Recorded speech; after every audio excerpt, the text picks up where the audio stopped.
സുഖം. ഭഗവാനെ ഗണപതി പ്രതിഷ്ഠ.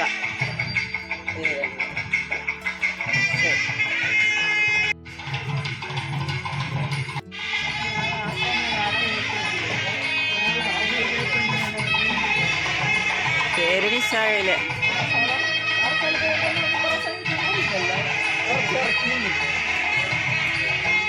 ഉത്സവമാണ് കേട്ടോ. ചതയദിനോത്സവം. 29 ശാഖയിൽ ഒരു ശാഖയാണ്.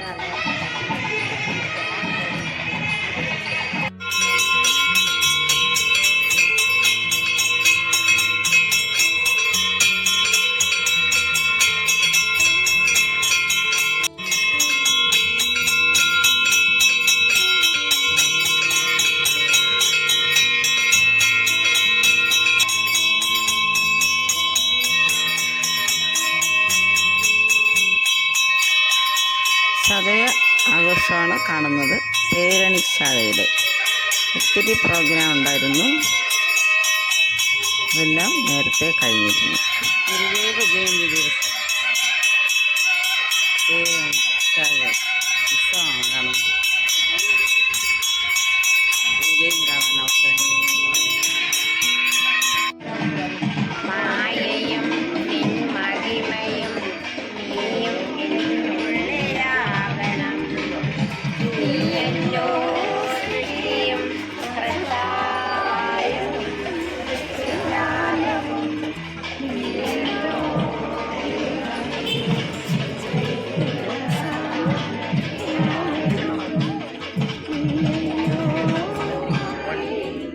ആഹാരം അന്നദാനം മാത്രമേ ഉള്ളൂ. നമുക്ക് മാർച്ച് 2-3 പ്രതിഷ്ഠാ വാർഷികത്തിനാണ് ഉത്സവം. പിന്നെ അത്തം കാര്യങ്ങള്. ഇത് കോഴിക്കോട്. അത്തമൊക്കെ എങ്ങനെ കൊള്ളാല്ലേ? അത്തം ഇറങ്ങണം.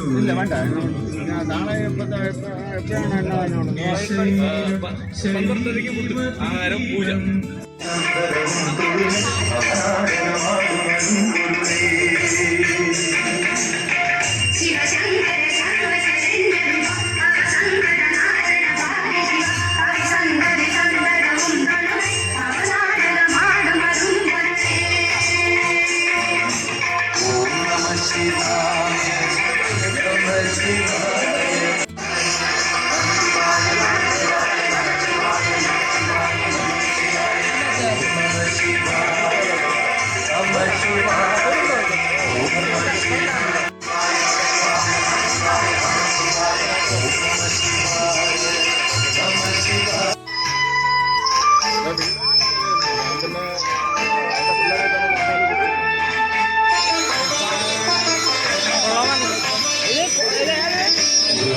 ശാഖ ഇത്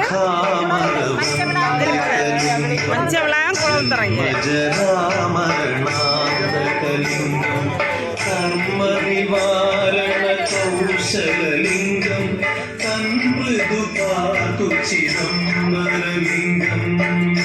മഞ്ചവിളാകം കുളവൻ തറക്കലാണ് ശാഖയാണ്. ഞങ്ങളിവിടെ ക്ഷണിച്ച് ഇവിടെ വന്നതാണ്. ചതയ ദിനമാണ്. ഇവിടുത്തെ പ്രതിഷ്ഠ.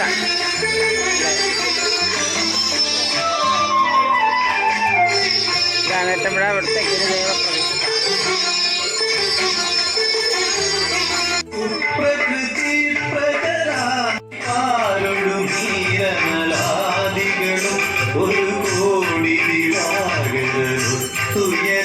പഞ്ചവിളാകം കുളവൻ തറക്കിയ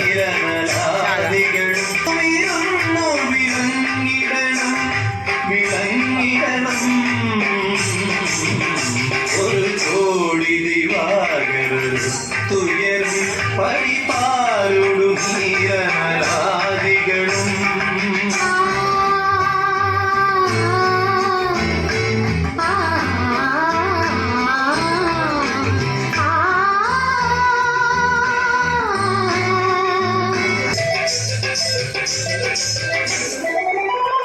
ഇടനേ ഇരു കണ്ണുനയെന്നിരതിൽ അടിയെന്ന വിലാസവുമാപതിയെ ജഡമിതു കൊണ്ടു ജയ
എട്ടുമണം മുതലഞ്ചു മരുളോളമുള്ളതു ചിന്മയമാ ചിരി തൊട്ടിരുളോളമഹോജടമാം ഇരുരണ്ടിലുമായമരുന്നഖിലം ചിരി തൊട്ടിരുളോളമഹോജടമാം ഇരുരണ്ടിലുമായമരുന്നഖിലം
പൊരുളൊടുങ്ങിയാൽ നിന്നിടും തൃക്കുപോരുളം നിന്നില സ്പന്ദമാകണം അന്നവസ്ത്രാതിമുട്ടാതെ തന്നു രക്ഷിച്ചു ഞങ്ങളെ ഞങ്ങൾക്കു തമ്പുരാൻ ആഴിയും തിരയും കാറ്റും ആഴവും പോലെ ഞങ്ങളും മായയും നിൻമഹിമയും നീയുമെന്നുള്ളിലാകണം നീയല്ലോ സൃഷ്ടിയും സ്രഷ്ടാവായതും സൃഷ്ടിജാലവും നീ സൃഷ്ടിക്കുള്ള സാമഗ്രിയായതും നീയല്ലോ മായയും വിനോദനും നീയല്ലോ മായയെ നീക്കി സായുജ്യം കുളന്തലിക്കൽ ഉള്ള ശ്രീനാരായണീയ ഭക്തരെല്ലാം ഈ ഗുരുദേവൻ്റെ ഈ ചതയദിന ആഘോഷം നടത്തുന്നതോടൊപ്പം തന്നെ ഈ ഒരു ഓഫീസ് മന്ദിരവും കൂടെ ഉദ്ഘാടനം ചെയ്യാൻ വേണ്ടിയുള്ള സാഹചര്യം ഗുരുദേവൻ്റെ കൃപ കൊണ്ടുണ്ടായി. അതിന് അദ്ദേഹത്തിന് ഗുരുദേവൻ്റെ നാമത്തിൽ എല്ലാവർക്കും സമ്മർജങ്ങൾക്കും ഈ നാട്ടുകാർ ഈ ശ്രീനാരായണീയ ഭക്തർക്കെല്ലാം നന്മ വരട്ടെ എന്ന് ആത്മാർത്ഥമായി പ്രാർത്ഥിക്കുന്നു. ഇന്ന് ലോകമെമ്പാടും ഈ ഗുരുദേവൻ്റെ ജയന്തി ആഘോഷിക്കുകയാണ്. ജാതിമത ഭേദമന്യേ എല്ലാ ആളുകളും ലോകമെമ്പാടും ആഘോഷിക്കുക. നന്നാവണം എന്നുള്ള ഒരേ വാക്കാണ്. അതേപോലെ വിദ്യ കൊണ്ട് നിങ്ങൾ വിദ്യ അഭ്യസിച്ച് ഉയർന്ന നിലയിലെത്തണം. അതേപോലെ തന്നെ വ്യവസായം തൊഴിൽ കൊണ്ട് സമ്പന്നരാകണം എന്ന് പറഞ്ഞ് ജനങ്ങൾക്ക് ഉദ്ബോധം കൊടുത്ത് ഉയർത്തിക്കാട്ടിയ ഇന്ന് 171ാമത്തെ ജന്മദിനം ആഘോഷിക്കുകയാണ്. അതിന് നിങ്ങളുടെ എല്ലാവരുടെയും സന്തോഷം നാർന്ന ചതയദിനം കഴിഞ്ഞു. ഈ ചതയദിനം സന്തോഷം ആഘോഷിക്കാനുള്ള എല്ലാവിധ അദ്ദേഹത്തിന്റെ ഭാഗത്തു നിന്നും ഉണ്ടാകട്ടെ എന്ന് ആത്മാർത്ഥമായി പ്രാർത്ഥിച്ചുകൊണ്ട് എന്റെ വാക്കുകൾ കൊണ്ടാകുന്നു. അപ്പൊ ഇതെല്ലാം പറയുന്നെങ്കിലും നിങ്ങളെ ആഘോഷിക്കാൻ പറ്റില്ല. അതിന് കണക്കാക്കി നിങ്ങൾ കുറച്ച് സമയം ദിവസം അല്ലെങ്കിൽ ഒരാഴ്ചയിൽ 1 മണിക്കൂർ നിങ്ങൾ പ്രവർത്തിച്ചാൽ മതി. ഉയരങ്ങളുണ്ട്. അതിന് പരിപൂർണ പിന്തുണ എന്റെ ഭാഗത്തു നിന്നുണ്ടാവും. എന്നെ കൊണ്ട് കഴിയാത്ത ജനറൽ സെക്രട്ടറി ശ്രീ എന്ന് മാത്രം പറഞ്ഞുകൊണ്ട് നിങ്ങൾക്ക് എല്ലാവർക്കും നല്ലത് കിട്ടുമെന്ന് പ്രാർത്ഥിച്ചുകൊണ്ട് നിർത്തുന്നു. Thank U.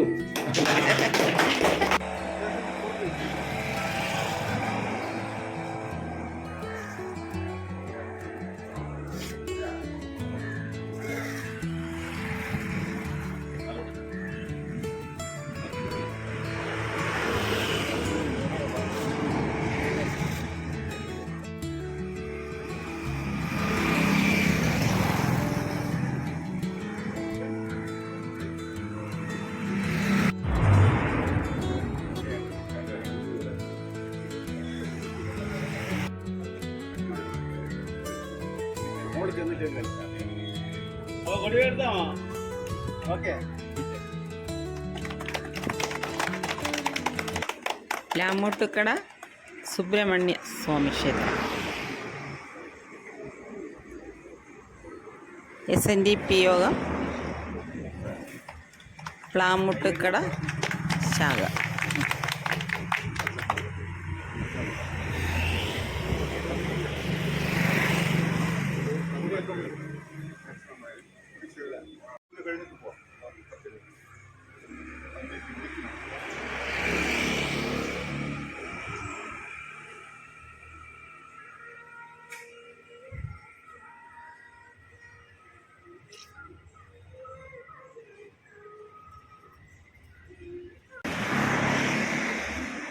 ബഹുമാന്യരായ ശ്രീനാരായണീയ ഭക്തരെ,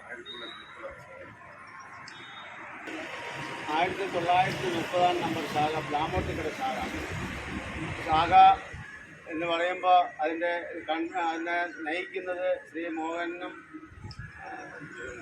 പ്രസിഡന്റ് സെക്രട്ടറി രണ്ടുപേരും. പക്ഷേ ഇന്ന് ലോകമെമ്പാടുമുള്ള ശ്രീനാരായണീയ ഭക്തര് 171ാമത്തെ ഗുരുജയന്തി അപ്പോൾ ആഘോഷിക്കുമ്പോൾ എല്ലാവരും ആഹ്ലാദപൂർവ്വം സന്തോഷിക്കുന്ന ആഘോഷിക്കുക. അപ്പോൾ അത് ഈ പ്ലാമൂട്ടുക്കട ശാഖ കൂടി ഉൾപ്പെട്ടതിൽ വളരെ വലിയ സന്തോഷം, സത്യത്തായിട്ടുള്ളൊരു സന്തോഷം ഞാൻ കൂടെ തോന്നുന്നു. എന്നുവെച്ചാൽ ഇനി മുതൽ എല്ലാ ശ്രീനാരായണീയ ഭക്തരും ഇവിടെയുള്ളവർ നമ്മളോടൊപ്പം നമ്മളുടെ ഉയർച്ചയ്ക്ക് വേണ്ടി, ശ്രീനാരായണ ഭക്തരായ നമ്മളുടെ ഉയർച്ചയ്ക്ക് വേണ്ടി എല്ലാവരും ഒറ്റക്കെട്ടായിട്ട് പ്രവർത്തിക്കണം എന്നാണ് ആഹ്വാനം ചെയ്യാനുണ്ട്. കാരണം നമ്മളെ 171ാമത്തെ ജന്മദിനം ആഘോഷിക്കുമ്പോൾ എന്താണ് അത്രയും സന്തോഷം, ലോകമെമ്പാട് സന്തോഷിക്കുന്നത് എന്തുകൊണ്ട്, ആഹ്ലാദപൂർവ്വം സന്തോഷിപ്പിക്കുന്നത് എന്തുകൊണ്ട്? കഷ്ടപ്പെടുന്നു, അവർക്ക് ക്ഷേത്രപ്രവേശനമില്ല, അവർ ചെയ്തു. പക്ഷെ ഇപ്പോൾ അതെല്ലാം ലോകമെമ്പാടും ഇപ്പോൾ ആവർത്തിച്ചുകൊണ്ടിരിക്കുക. ഇപ്പോൾ 1903 അരുവിപ്പുറത്ത് പ്ലാവിൻ്റെ മൂട്ടിലിരുന്ന് SNDP യോഗം രചിച്ചതിൽ എഴുതിയെന്താന്ന്, അത് നിങ്ങളെല്ലാവരും ഐക്യത്തോടുകൂടി പ്രവർത്തിക്കണം. നമ്മൾ കൂട്ടായിട്ട് നമ്മളെല്ലാവരും ഒറ്റക്കെട്ടായിട്ട് നിന്നാൽ, എല്ലാ ശ്രീനാരായണ ഭക്തരും ഒറ്റക്കെട്ടായിട്ട് നിന്നാൽ ഒരു ശക്തിക്കും അനങ്ങാൻ പറ്റില്ല. ദൈവവാൻ വെള്ളാപ്പള്ളി ഉദ്ബോധിപ്പിച്ചുകൊണ്ട് നിങ്ങൾക്ക് ഏവർക്കും നല്ലത് വരട്ടെ എന്ന് ആത്മാർത്ഥമായിട്ട് പ്രാർത്ഥിച്ചുകൊണ്ടും ഓണം നിങ്ങളെല്ലാം സന്തോഷപൂർവ്വം ആഹ്ലാദപൂർവ്വം ആഘോഷിച്ചു. പക്ഷേ ഇനി നമ്മളിന്ന് ചതയം, ലോകം മുഴുവൻ ചതയം ആഘോഷിക്കുകയാണ്. നിങ്ങൾക്ക് ഏവർക്കും നല്ലത് വരട്ടെ എന്ന് ആത്മാർത്ഥമായിട്ട് പ്രാർത്ഥിച്ചുകൊണ്ട് ചതയ ദിന ആശംസകൾ നേർന്നുകൊണ്ട് എൻ്റെ വാക്കുകൾ പൂർണ്ണമാക്കുന്നു. നിങ്ങൾക്ക് ഏവർക്കും എൻ്റെ